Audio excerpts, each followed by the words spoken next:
Bro, the largest economy in Latin America with a GDP of 2.1 trillion and a population of 220 million people just proposed to make Bitcoin a strategic reserve asset. Could this be the first central bank that puts 5% of their reserves into Bitcoin? By the way, this isn't an isolated incident. This has been happening on a global scale. The United States, Russia, China, Poland, all of them have changed their stance on Bitcoin recently. I mean, we covered it yesterday. Morocco just reversed a ban from 2017.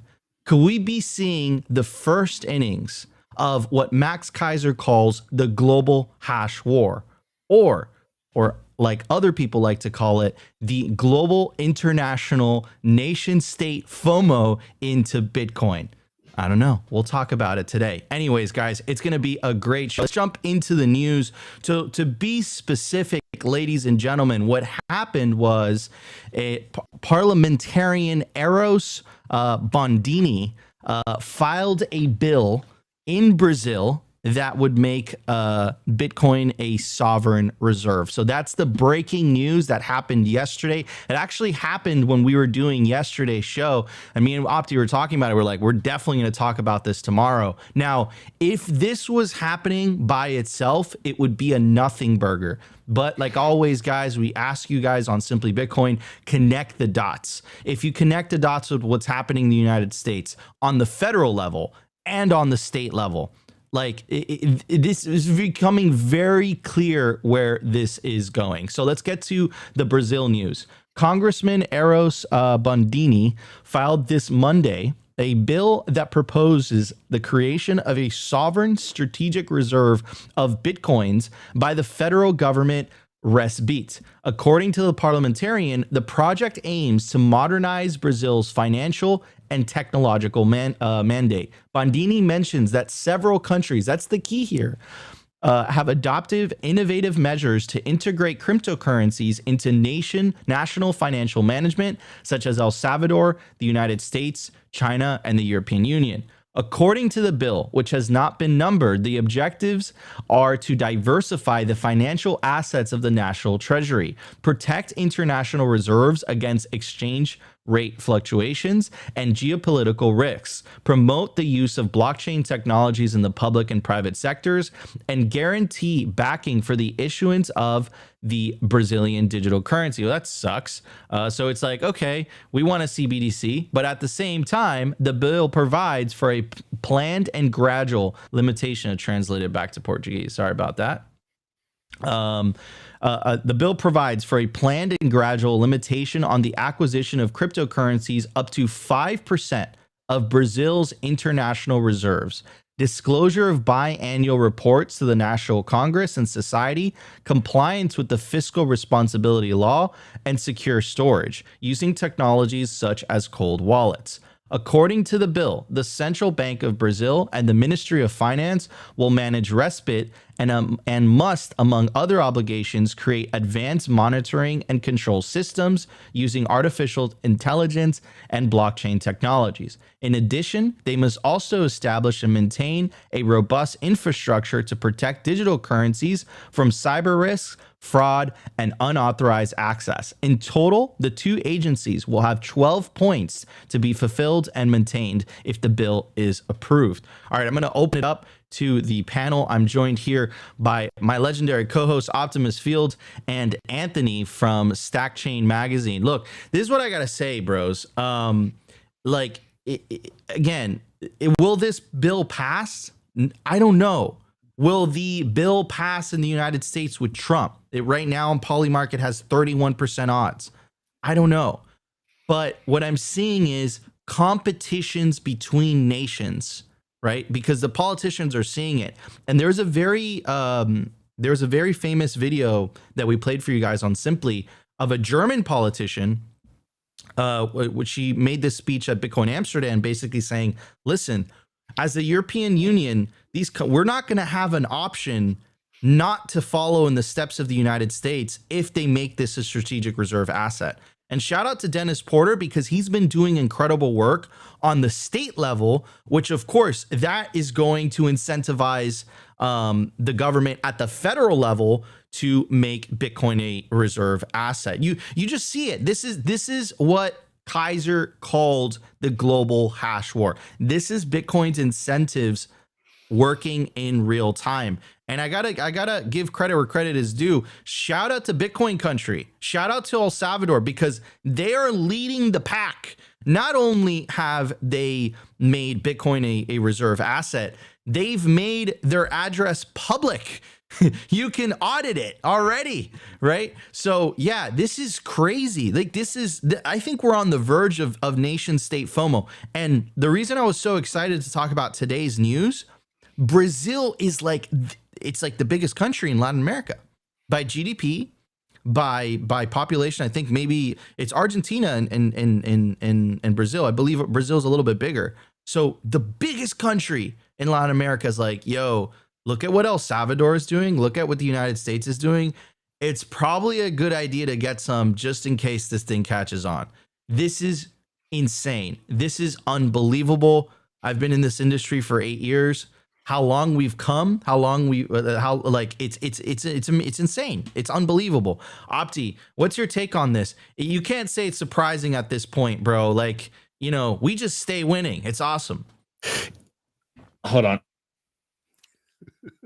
Choked on my saliva real quick. Yeah, no, it's not surprising, especially considering if you've been in Bitcoin long enough, you understand the game theory aspects. Of course, Bitcoiners talk about game theory like every other sentence, basically, in regards to once someone starts to adopt Bitcoin or start to embrace Bitcoin, you basically have to follow suit or you're going to get left in the dust. And so I'm not surprised that, again, ever since kind of Trump came out with the U.S. strategic stockpile meme, that everyone else is starting to take Bitcoin very seriously. Of course, it started with Uncle Larry, then we got Trump kind of talking about it, and now every country, I'd assume, is also following suit, or at least having these conversations and taking it very seriously.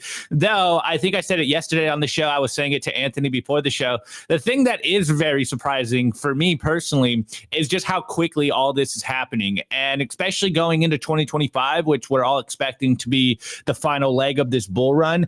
It is starting to make things be very interesting. I think it's going to get really crazy in terms of price. And of course, people adopting Bitcoin, or rather adding Bitcoin to their reserves, their company treasury, their balance sheets, etc. And with that comes the FOMO of retail. And I don't think we've seen retail FOMO into Bitcoin yet. It still seems kind of hush hush. I know a lot of people are probably getting text messages from their friends and family. So it's starting to pick up. It really, really is kind of blowing my mind at how fast people are starting to look at Bitcoin as a legitimate investment. And it just it really makes me feel and think that, hey, maybe this is the last cycle here. Maybe this is the beginning of Bitcoinization. Obviously, what do I know? I'm just kind of speculating. It just seems like the dominoes are falling very quickly. And as we've said in the past, and I think that's the show that we got banned, so I'm not going to say it exactly the same way, but you have to adopt Bitcoin to survive in the digital future that we're moving towards. And you're seeing everyone is starting to bend the knee to Bitcoin, or at least starting to take Bitcoin seriously. It's no longer just internet nerd money. It's hitting the mainstream consciousness. It's hitting the main stage, and everyone has to legitimately do their due diligence and try to understand Bitcoin with the benefits to themselves, their countries, their company. And this is where we are right now. So things are looking up for Bitcoin. Obviously, as the meme goes, Bitcoin stays winning. It's very interesting. All this is happening so fast. And it just took one domino to really drop that. Saylor's been on the beat for the last couple of years, kind of trying to expose people to this strategy, obviously putting on a masterclass in regards to how to stack as much Bitcoin as possible. And now everyone else is coming. And the very interesting part, we've been saying this for a while, the two interesting data points that we're going to see is one, when the dollar, or rather, sorry, the sat is connected to oil. So, I've been calling it the petrosat versus the petrodollar. And two, like we just heard right here, when central banks turn on their money printer to buy Bitcoin, that's when things are going to get really crazy. Obviously, 5%, they got to up these numbers up. That's super here. But hey, 5% is better than no percent. And, you know, as much as I'm against central banks, and I think central banks are the real problem of the world, we all knew this was going to happen. And so if they want to survive, they have to start stacking Bitcoin. And it looks like the money printers are going to start turning on to stack Bitcoin, which is absolutely insane. So, hey, we're here for it. Numbers going to go up, but we got to ensure that freedom goes up with it as well. Absolutely.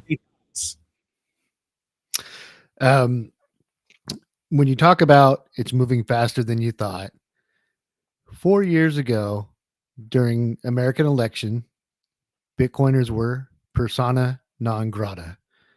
Elizabeth Warren ran a campaign with the full intent to do as much damage to Bitcoin as possible.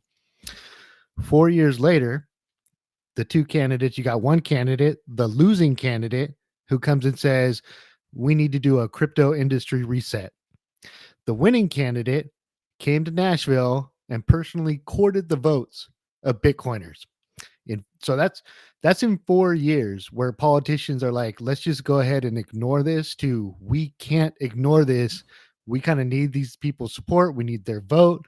They have a lot of wealth. We need to pay attention to them. And Elizabeth Warren and her whole like crypto crusade, that's just destroyed. Those are gone. Like the rats have just left the ship, and that ship is sunk, and she's kind of like all alone with that. And the other thing that Opti mentioned about retail FOMO and cycles is the money coming into Bitcoin is different. Like this is no longer a market that is just pleb capital. This is no longer a market that is, you know, being purchased by paychecks. And now this is a market that's being purchased by pension funds and nation states like El Salvador, and corporations like BlackRock and Fidelity. So I'm not saying retail is irrelevant, but the big money is going to change the way that things work. Like these large companies, they make allocations and then they rebalance. They don't panic FOMO. And they don't panic sell. They just make a decision. They say, you know, we're going to hold 5% of our fund in Bitcoin, and then every quarter or every other quarter they rebalance. And that's going to have an effect on how the cycles play out. And I do think it's going to be different, and it's just getting started. 100%, man. This is just getting started. The party is just getting started, and it's incredibly exciting. Anyways, guys, we have a loaded show for you guys. So much content. Like I said, this isn't an isolated incident where, you know, you just hear one country saying we're going to make Bitcoin a strategic reserve. No, this is happening internationally. There's a clip that's going viral on Twitter, posted by our friends over at Bitcoin Magazine, where a former CFTC chair says that the US making Bitcoin a reserve asset makes a whole lot of sense. Also, we're going to go through the poly market odds, and also a big win. Guys, elections have consequences. A big win in the Tornado Cash case. So we're going to have an update for you guys. And of course, this is amazing news for the Samurai guys as well. So we're going to get to all of that. But before we do it, guys, I do want to give an incredibly special shout out to Simply Bitcoin's lead sponsor. Guys, Simply Bitcoin is powered by our partners. So one of the best ways that you can support us if you support our content is checking out our partners. And we are very careful on who we decide to partner with. Bitcoin Well is the best place to build your automatic self-custody Bitcoin stack. It's a completely non-custodial on-ramp. That's what sets it apart from every other on-ramp. So what does non-custodial automatic self-custody mean? It means that when you buy Bitcoin on Bitcoin Well, as soon as the funds clear, it goes straight to your self-custody Bitcoin wallet address. They do not allow you to leave the funds on the exchange, which perfectly aligns with the Simply Bitcoin ethos of the separation of money and state. By the way, they just announced Bitcoin Well Infinite. It's a white glove Bitcoin experience tailored for higher net worth individuals that are looking to buy $50,000 worth of Bitcoin or more. Are you tired of dealing with Coinbase or a terrible UI? You're dealing with robots. You're dealing with computer code. Do you want to deal with a human being to buy or sell your Bitcoin? That's exactly what Bitcoin Well Infinite is for. So to get started, go to bitcoinwell.com/OTC, or you can email me at nico@bitcoinwell.com, and I will personally get you in contact with a Bitcoin Well representative. Also, when you buy Bitcoin on Bitcoin Well, you earn Bitcoin Well points, and you could redeem those points towards the Bitcoin Wishing Well contest, which we're doing live for you guys right now. First person to scan the QR code has won 500 sats. You can use promo code simplybtc, again, simplybtc, to sign up to bitcoinwell.com today, and you get 3 tosses into the Bitcoin Wishing Well. Head over to bitcoinwell.com today. All right, everybody, let's get to the numbers. Lots to talk about. Let's check it out.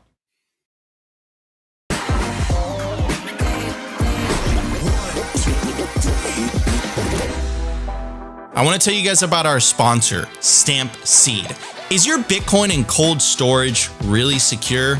Are your seed words really secure? Stampseed's do-it-yourself kit has everything you'll need to hammer your seed words into commercial-grade titanium plates instead of writing them down on paper. Don't do that. Paper sucks. You want to literally stamp your seed into this plate of titanium. Your words are actually stamped into the metal plate with this hammer. So once your words are in, they aren't going anywhere. No risk of the plate breaking apart and your pieces falling everywhere. Titanium stamp seeds will survive nearly triple the heat produced by a house fire. They are also crush-proof, waterproof, non-corrosive, and most importantly, because this is generational wealth, time-proof. All things that paper is not, allowing you to hodl your Bitcoin for the long haul. I mean, here is the plate that they crushed. They put in water, they put a blowtorch to it, and as you can see, the words have survived. Stamp your seed on Stampseed. And you can use promo code SIMPLY to get 15% off anything on their store. Head over to stampseed.com today. All right, everybody, guys, get yourself a Stampseed kit. Remember, guys, not your keys, not your cheese. You want to take self-custody of your Bitcoin, and you want to do it properly, which you want to store your seed phrases so it stands the test of time, so you can hand it to your grandchildren. That's why we recommend stamping your seed into a plate of titanium. Head over to stampseed.com today. Use promo code SIMPLY. Again, promo code SIMPLY to get 15% off anything on the store. At the time of recording, the Bitcoin price is $96,100. That feels good to say. Block height, 872,223. Sats per dollar, 1,041. Market cap, 1.9 trillion. Bitcoin price in gold, 36.3 ounces. Bitcoin versus gold market cap, 10.35%. Percentage issued, 94.22. Decline from all-time high, negative 3.7%. Realized monetary inflation, 1.19%. In the grand scheme of things, we are just getting started. Anyways, I kind of want to double back and talk about the theme that we were talking about in the beginning of the show, slowly and then all at once. This has all happened in the last year. And shout out to Opti for helping me put this list together. Federal Reserve, federal government, Federal Reserve and the Fed. What am I saying? Federal Reserve. Anyways, federal government strategic reserve proposed by Donald Trump and Senator Cynthia Lummis. State governments strategic reserve. Shout out Dennis Porter for moving this initiative forward. He claims that there's 10 other states that are looking to follow in the path of Pennsylvania. Pennsylvania was the first state where a state representative from the Republican Party proposed that Pennsylvania introduced a bill that Pennsylvania should put a portion of the reserves in Bitcoin. The news that we covered yesterday, they unbanned their 2017 ban. A Polish politician, again, proposed the same thing, a strategic reserve. China switching course. Supposedly, the CCP fired the individual who proposed the infamous China ban that happened in the middle of the 2021 bull market. Russia embracing Bitcoin. Ethiopia mining Bitcoin. The Kingdom of Bhutan not only mining Bitcoin, but they have 1/3 of their GDP in Bitcoin. The UAE, the United Arab Emirates, not their government, but I believe companies that are associated with their government are mining Bitcoin as well. That has all happened in the last year. How could you not be bullish for 2025? Now, here is one of the latest videos. Here's the former CFTC chair says U.S. Bitcoin reserve asset, quote, makes a whole lot of sense. Let's check out the video. Here we go. Thinking about putting Bitcoin on their balance sheet. What do you make about states putting Bitcoin on their balance sheet? I think it makes a lot of sense. I think it makes a lot of sense. So Trump proposed a Bitcoin stockpile, as you know, not a reserve, but a stockpile. It's a subtle difference. Okay. Countries have been stockpiling commodities since the dawn of time. We stockpile oil. We used to stockpile gold. China stockpiles rebar and copper and soybeans. Countries stockpile precious commodities as the world's first digital commodity. Do they have the financial wherewithal, though, to manage that on a balance sheet? I'd have to look into Pennsylvania's wherewithal, but I do think it makes sense. I think it makes sense for the United States. I think it's a very forward-looking idea. You know, are you worried that the speculation in the coin has outpaced the technology of the blockchain? Because the blockchain is the transformational technology, right? The coin is the facilitator. It's like the juice that goes through the system, but you need a system. The system, I still haven't bought a slice of pizza with Bitcoin yet, or I don't know any. But, I mean, what's going on? Charlie, you and I are the same vintage. We're old enough to remember the dot-com bubble. And in the dot-com bubble, prices got ahead of the underlying technology. It wasn't that people didn't want to engage in e-commerce. They didn't want to do it using dial-up modems, and they didn't want to do it putting their credit card information to a dodgy website. It took the arrival of 4G and 5G technology, took the arrival of PayPal and other utilities, took the arrival of Amazon delivery to make e-commerce a reality. The price always gets ahead of the underlying technology, but then the underlying technology catches up. We are totally out of time, but we love having you. Thank you. The right direction, not quite there. Guys, help us break 200 likes within the first 30 minutes of the show. We're currently sitting, I think, at roughly 150 likes. So shout out to all you guys for supporting us. But yes, I love to talk about, you know, the strategic reserve on the state level, but about not, okay, you know what, guys, drop your Lightning URLs in the live chat right now, and I will send you 1,000 sats. It's ready right now. It's literally ready right now. It's ready. It's you can pay for things in Bitcoin. You could pay for things in Lightning.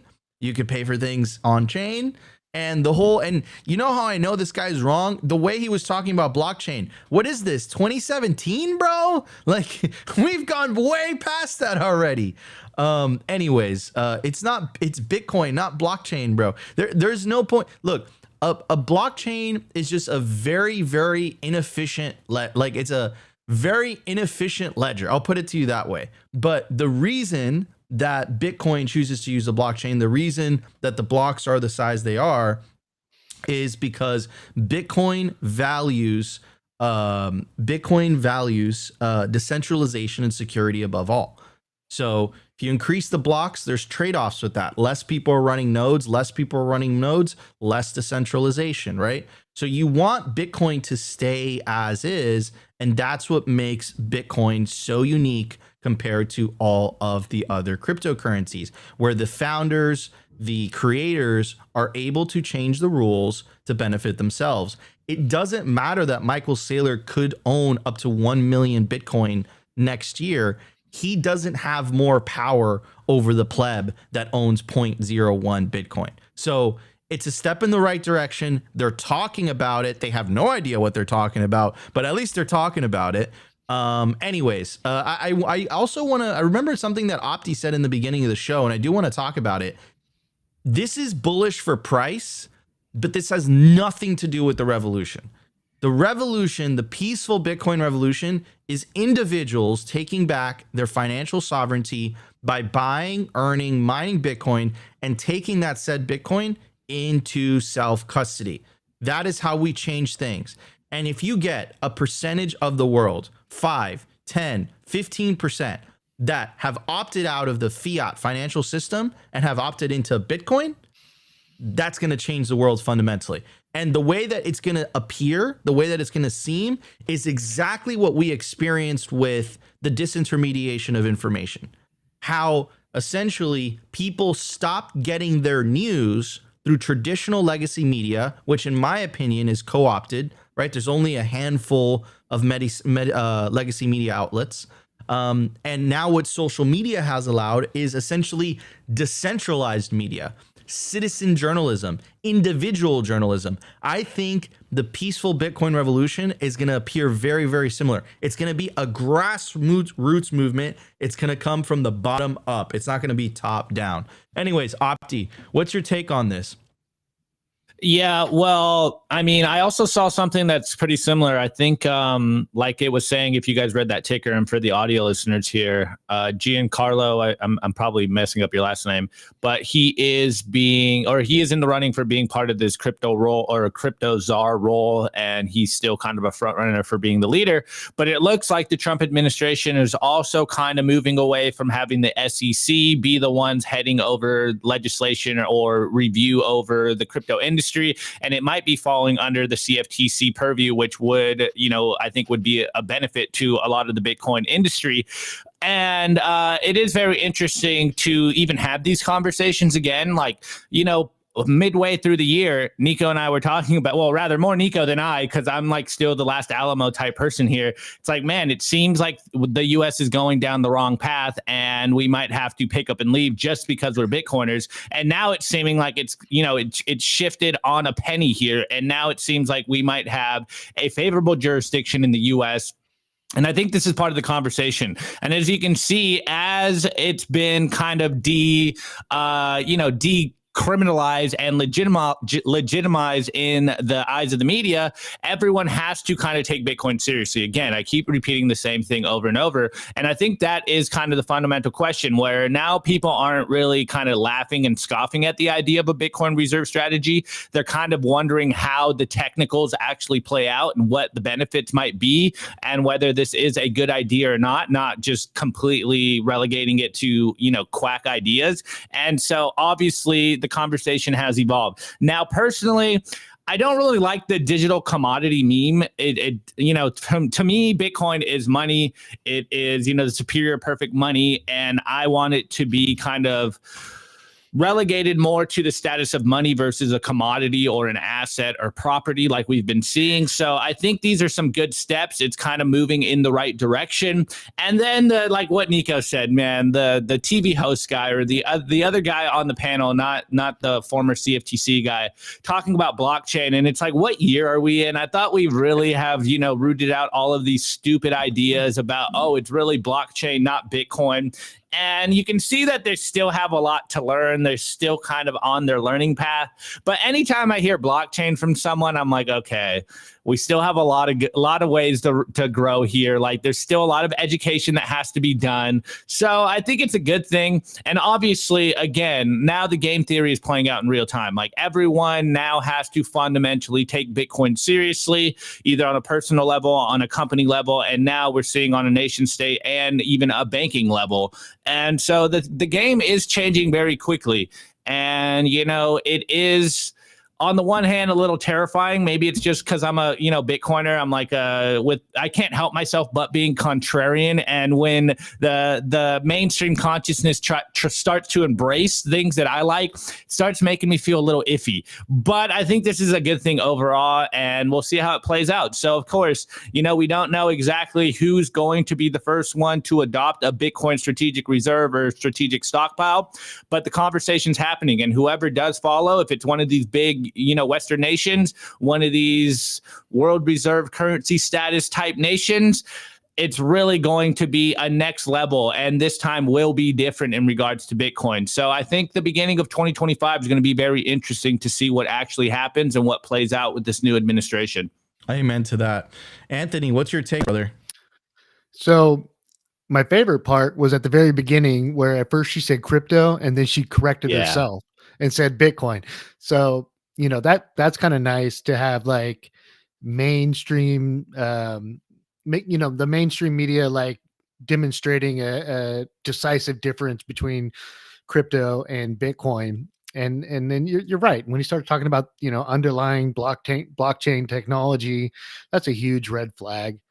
So that's either somebody that doesn't fully understand Bitcoin, but it's usually somebody who wants to separate Bitcoin from the time chain to like do their own thing. So they're like, we're going to use Bitcoin's technology, but we could have government authority involved or something. It's always a red flag. You're either going to be a shitcoiner or you're trying to bypass the freedom go up technology of Bitcoin.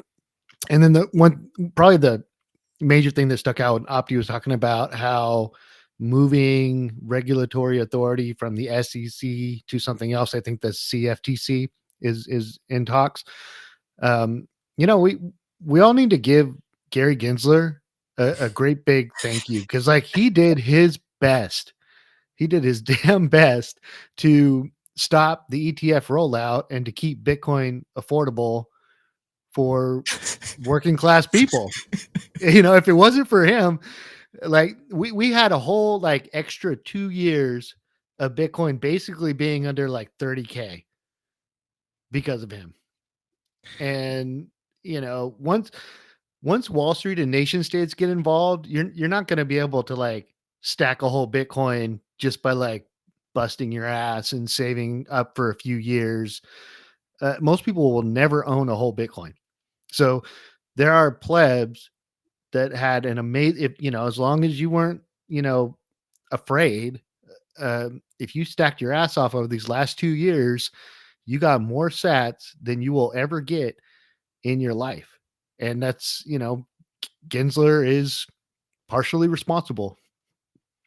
Bro, and Wait, I love that. Hold on, Nico, before you go. Gary Gensler was actually Employee of the Year by keeping the Bitcoin price down by slow rolling the Bitcoin ETF. Love it. oh man, that's hilarious. That's hilarious. And did you guys see, like, he's so salty. So he's going to resign the day of the inauguration. So he's like, I'm going to stay, because he like Trump said it in Nashville. He's like, I'm going to fire. Did you guys remember Trump's reaction to that? He was like, I'm going to fire Gary Gensler. The crowd went, whoa. And he was like, whoa, you guys really like that. I'm going to fire Gary Gensler. Everyone's like, yeah.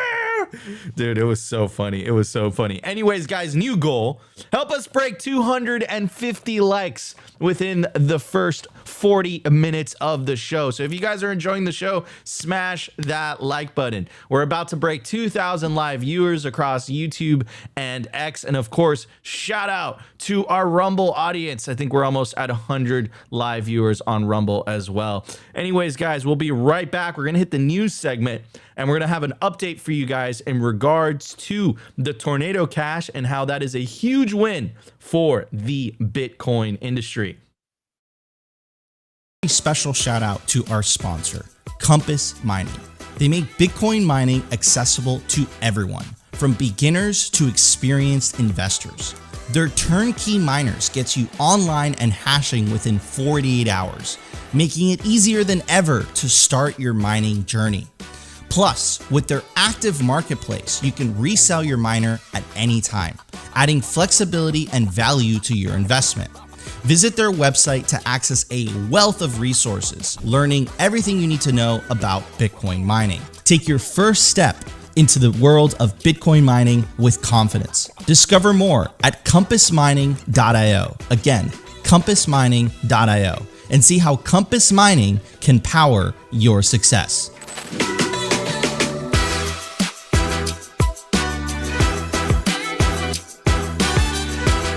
I want to give a shout out to our sponsor, Foundation. It's self-custody done right. They built a premium grade hardware wallet called Passport right here in the US, and it integrates seamlessly with their free app called Envoy.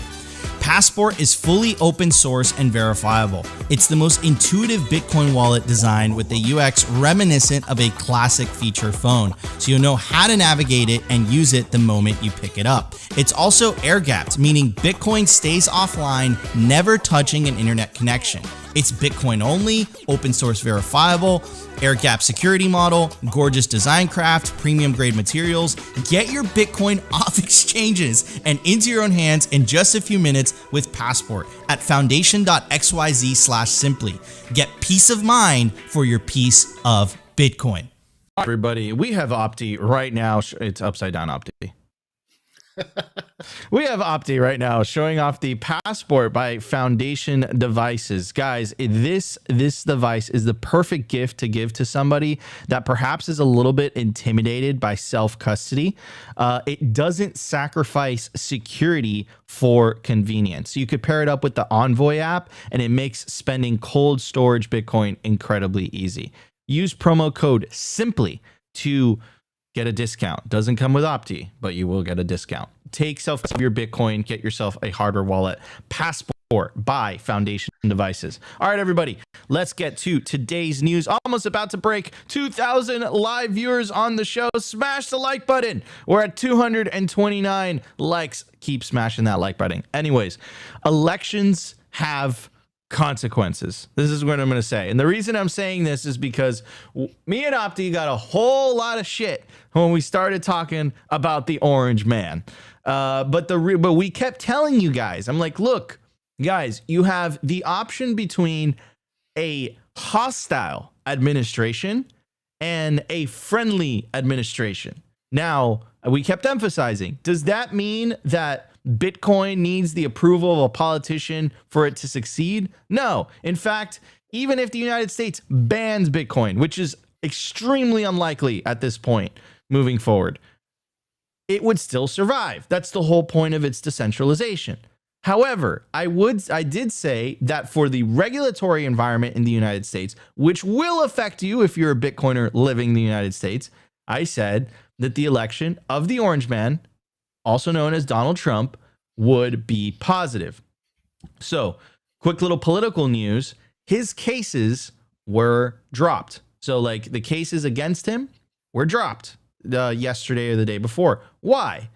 Because the current people in the DOJ, excuse my language, are shitting their pants. And they're like, oh my God, this is bad, right?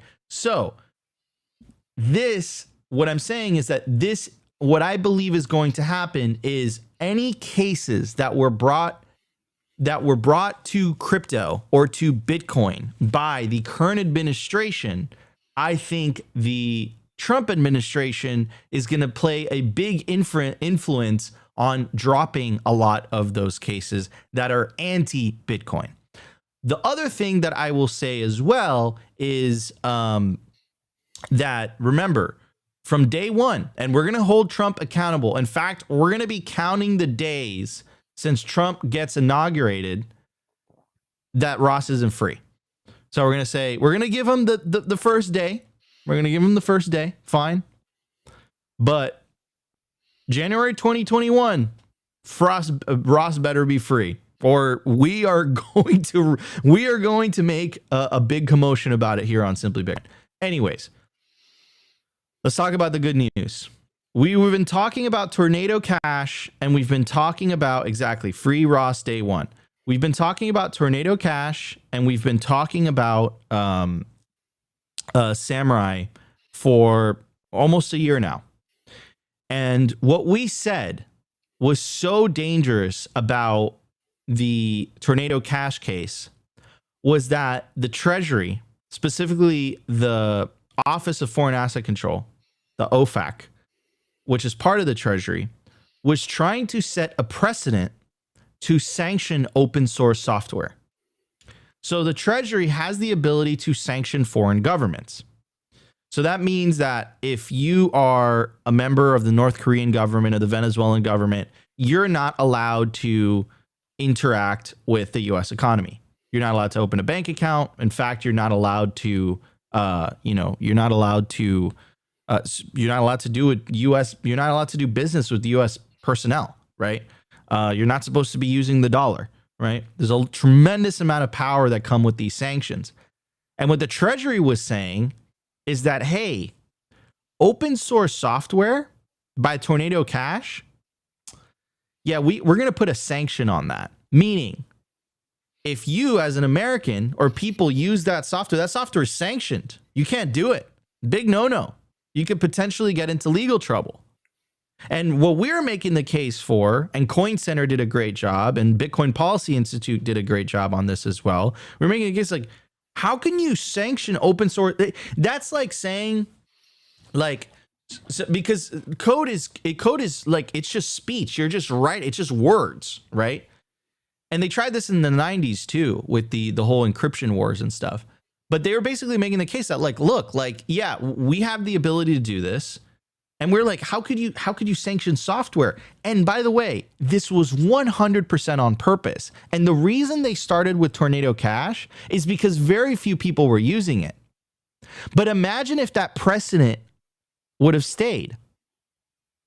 You know what else is open source software, which is why we're talking about this? Bitcoin. So you know where this would have gone. 4 years from now, let's say that Kamala would have won and you had Elizabeth Warren still in there. We know how she feels about the industry. She wants a central bank digital currency. She wants to create a monopoly. She doesn't want that central bank digital currency to have competition. So 4 years from now, fast forward, she would have been like, you know what? The Russians are using Bitcoin.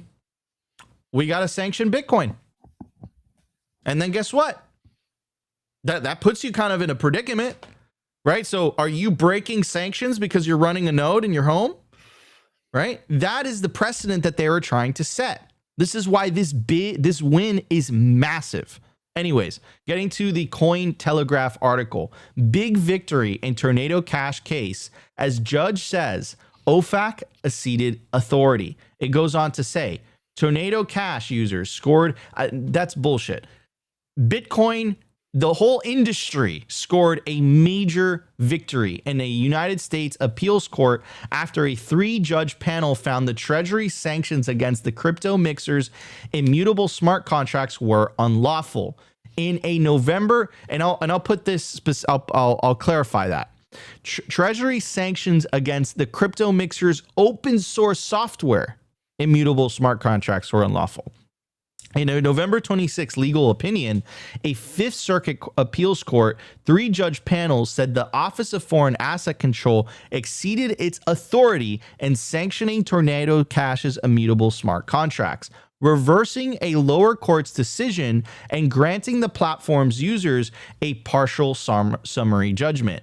The appeals court panel said that while the Treasury has the power to take action against property, Tornado Cash's immutable smart contracts were not property under the International Emergency Economic Powers Act, as they cannot be controlled or owned. Quote, we hold that Tornado Cash immutable smart contracts, the lines of privacy enabling software code, are not the property of a foreign national or entity, meaning they cannot be blocked under the IEEPA or OFAC, overstepping its congressional defined authority. The IEEPA is a United States federal law enacted in 1977, giving the president authority to regulate and prohibit certain financial transactions. Here is Niraj of the Coin Center. Our legal theory was just validated in court. The Fifth Circuit Court of Appeals has found that Tornado Cash smart contracts cannot be sanctioned. So this is massive. This is massive for the entire industry. I'm very well aware that Tornado Cash is a shitcoining mixer or cryptocurrency mixer, but this is a big win because I'm positive that the Samurai guys are going to use this in their legal battle. And one last thing I'll say. Do you think that this is a coincidence this happened after the Trump win? Wake up. This is not a coincidence. These are judges. These are bureaucrats that are saying, okay, we got to save our behinds a little bit and we got to start walking a lot of this stuff back. That's what that means because they don't want to lose their jobs. Fundamentally, it comes down to that.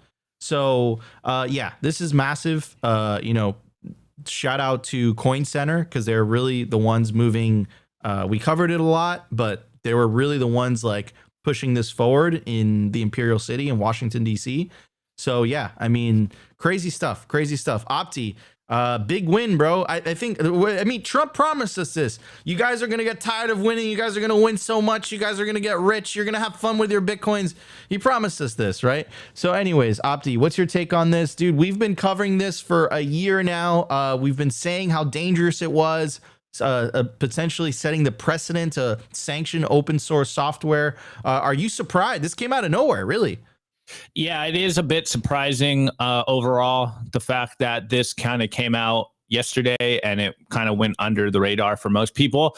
But again, I think this is a huge win, and the implications for all other software out there is huge. I mean, we went through, before basically I was even born, essentially, you know, the crypto wars of the 90s, etc., kind of showing that code is speech, that, you know, software and encryption, it can't be trampled on. And now we have another overstep from the federal government trying to do the same thing with a crypto war 2.0. And so, you know, when Nico first brought the story to us, what was it, beginning of the year, it was kind of a hairy topic, because people are like, oh, you know, this is simply Bitcoin. Why are you guys talking about shitcoin mixer? And we laid out the thesis that this is going to eventually set precedent for Bitcoin industry. And it wasn't a coincidence that they started with Tornado Cash and then they moved to the Samurai Wallet devs. And it was all, you know, part of under the guise of Operation Choke Point 2.0 as well. And so now we're seeing that things are getting rolled back. It is looking like we're going to have a more favorable administration and regulation in regards to Bitcoin. And so I'm super happy that this has been finally thrown out, or we have some more clarity going forward. Hopefully the Tornado Cash guys and the Samurai Wallet guys can eventually get out of jail, because now, you know, we have some precedent here where, hey, it's software. You know, just because you are running a software doesn't mean you're actually a money transmitter. And now we're seeing that the courts are basically fulfilling the thesis that we've had all the time, this whole time, talking about this. And as much as they overstep their boundary, now it's kind of getting clawed back. And again, hopefully this sets further precedent moving forward. And a lot of the Bitcoin companies that got scared this year are hopefully going to come back to America. And we can finally start using Wallet of Satoshi again, and Phoenix, etc.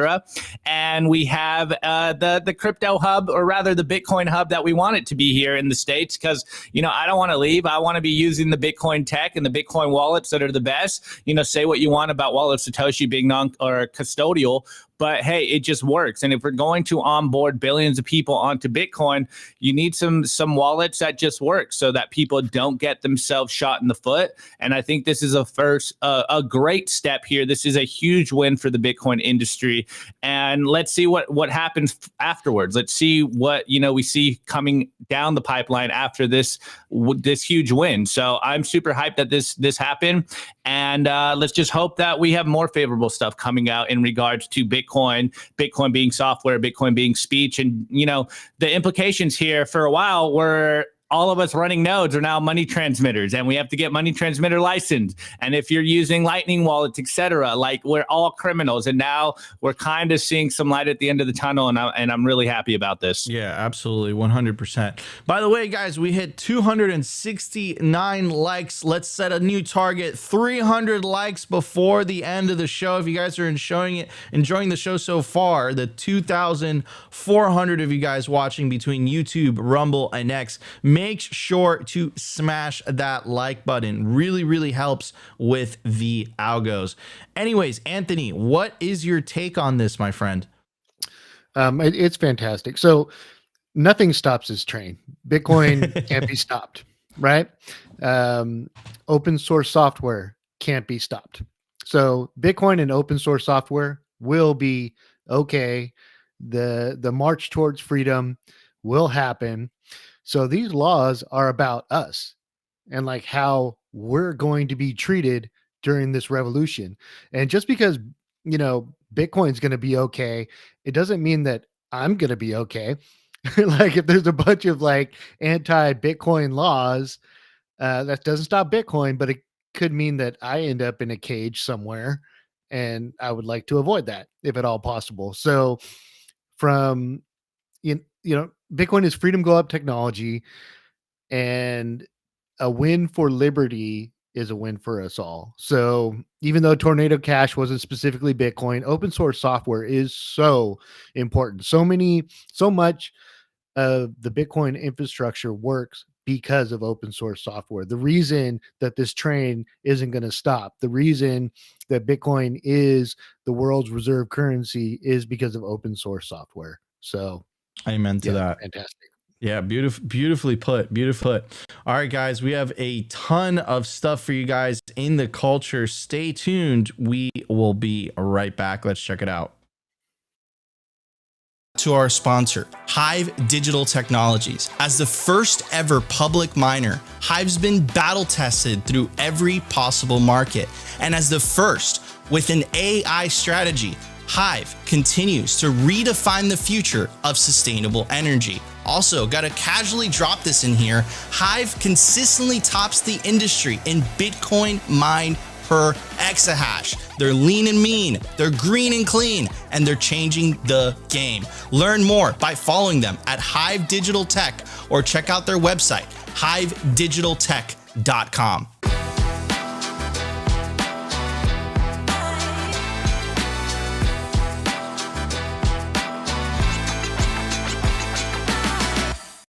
All right, everybody, I do want to give a shout out to our sponsor, the Orange Pill app. Stack friends who stack sats, join the 13,912 Bitcoiners that are currently on the app. The Orange Pill app is the #1 Bitcoin social layer. So if you're on the go, you're traveling to a new city, there's going to be a ton of Bitcoin conferences next year. And let's say you go for a week and the conference is only 2 days. What are you going to do all those other days? The Orange Pill app is for you. It will show you the Bitcoiners that are near you geographically, and it will give you the ability to send them a message. So download the Orange Pill app today, scan the QR code, or check the link in the video description. All right, everybody, I also do want to give a very special shout out to one of the best Bitcoin conferences of the year, BitBlockBoom. BitBlockBoom is a true Bitcoin conference. It's going to be held April 3rd, April 4th, April 5th, and April 6th of 2025. You definitely don't want to miss it this year because it's the year of the parabola.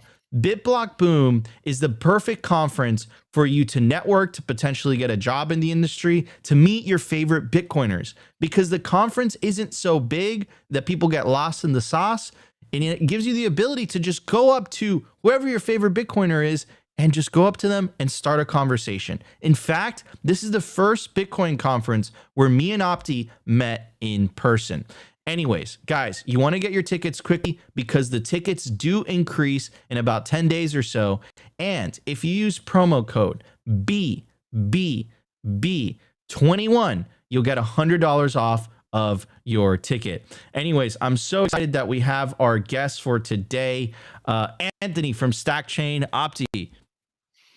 Yeah, let's go. So, Anthony, you came on a couple months ago, but I think there's new viewers here. So let's just do a little TLDR. What is Stackchain Mag, and what is the goal? Awesome. So Stackchain, Stackchain is a community on Twitter that started off from a Twitter post where we were just like gamifying stacking, and we kind of built a meme community like DSB, the don't stop believing, like yellow spaces. What's up, doggo?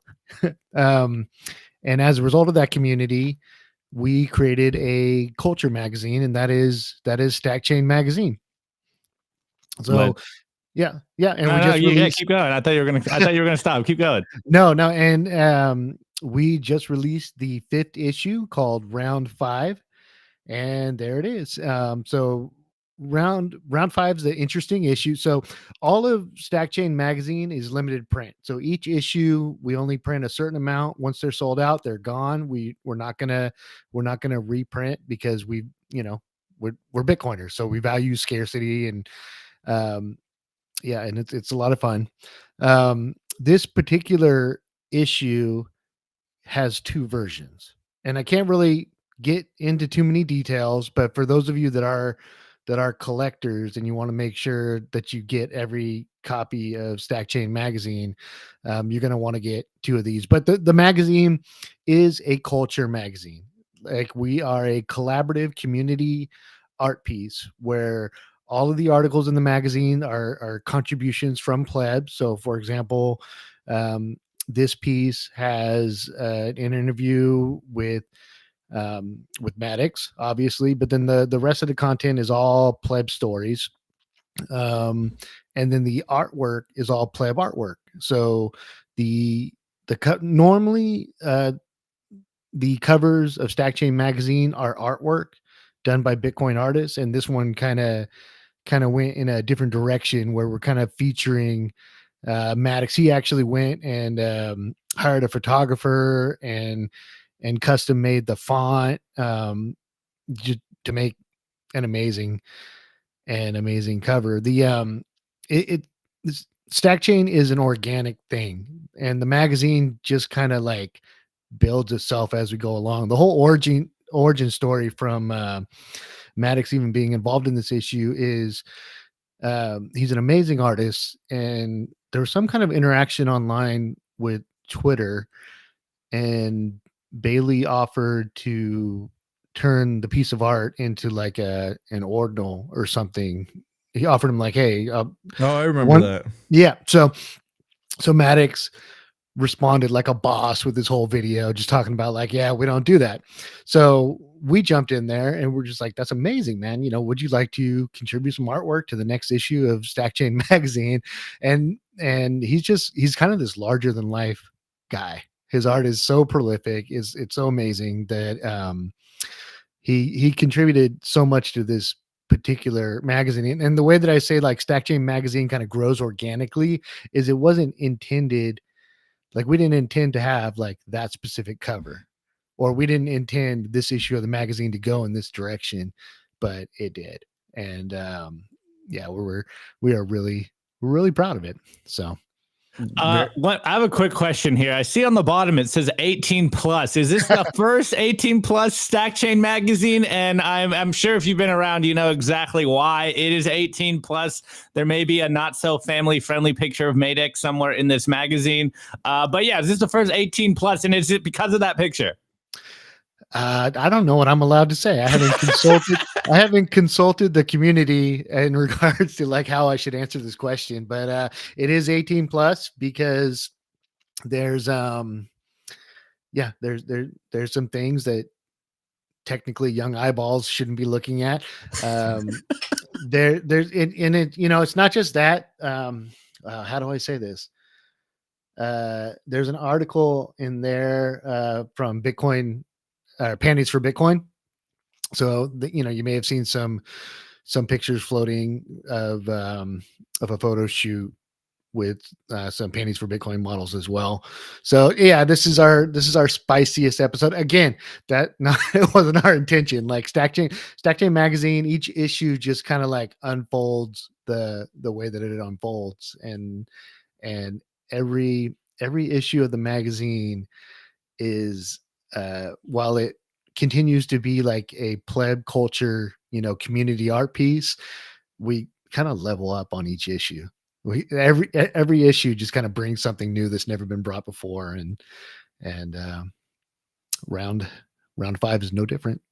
Let's go. And I see one of the headlining articles here is Dennis suppressing the price of Bitcoin at 58K. So Dennis, if you're out there, now we're on to you. You're live. And by the way, this is on the Dennis. internet. This is Dennis from 58K gang, to be specific. Yeah. Not Dennis Porter. Yep. I think that might actually be the first article in the magazine, because 58K, I mean, when we started putting this together, 58K gang, the meme was just so like on point and so powerful that you know, it's how could we not have an article about 58K gang in a Bitcoin culture magazine? Love it, man. That's Hold on, this comment. Dennis has been caught red-handed manipulating the price. Dennis, we're on to you. Oh man, that's hilarious. But dude, this is great. I love the artwork. It's, you know, I can tell it's a grassroots thing. My question to you is, when's Simply Bitcoin, bro?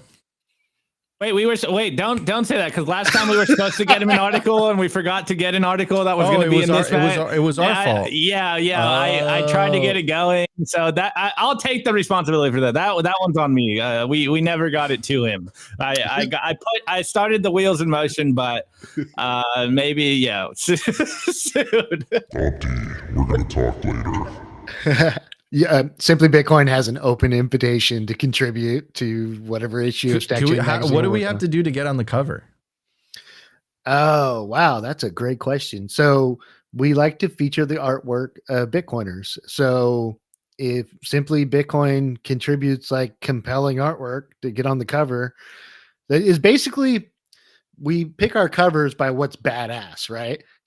So we, and as a result of featuring artwork, there's a lot of Bitcoin artists that want to be on the cover or want to be featured in the magazine. We're extremely fortunate. Like, if you've ever opened up an issue of Stackchain magazine and taken a look inside, the artwork is fire.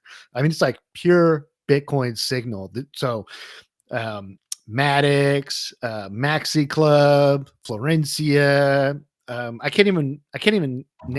drawing a blank, but like, we're just blessed, and Asanoa, like, we're just blessed and overflowing with amazing Bitcoin artists that want to contribute to Stackchain magazine. So it's Stackchain magazine. John over at Proof of Ink. See, I'm backwards. He likes to say that it's like it's a mashup of like Mad Magazine and Time, or Mad Magazine and Rolling Stone, except for with the Bitcoin maximalist disposition. And That's awesome, love man. it. Okay, Very, very cool. I have two last questions. One, I know it's a failed project at this point, but I love the Stackchain energy of trying to get everyone to stack as much Bitcoin as possible to push us over 100K. So are you going to do that again? Maybe this weekend we start pumping again, and everyone needs to buy it around 100K to get it over that final 100K hump.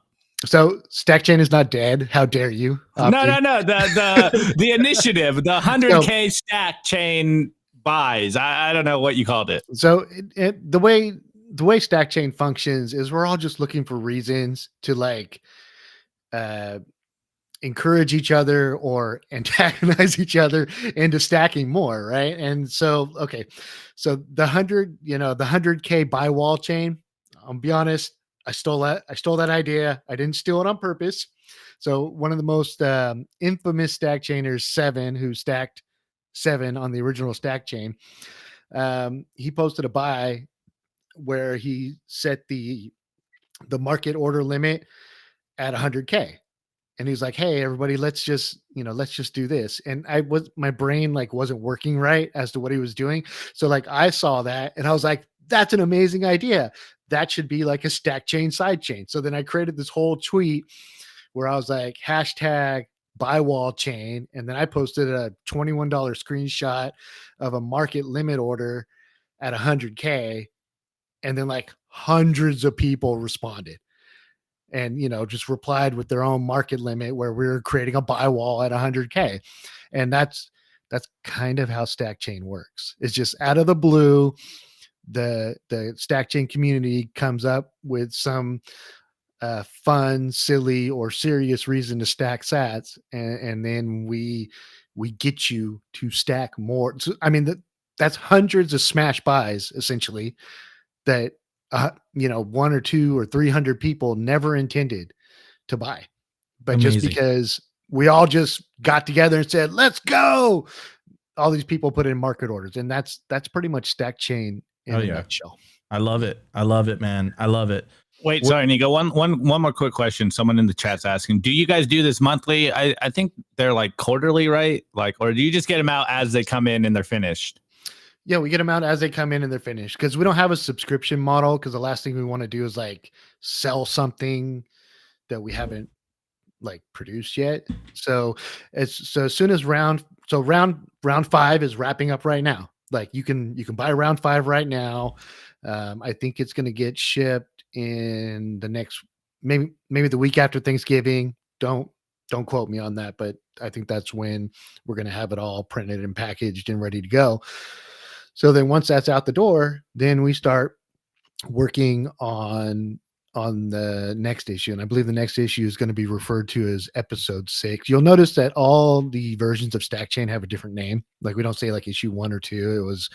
It was block 1, or it was volume 1, stack 2, block 3, log 4, round 5, and it's kind of like how we establish a theme, like how we make each issue a little bit different. Also, it's kind of a stupid joke that we're autistic, so we just keep doing the same,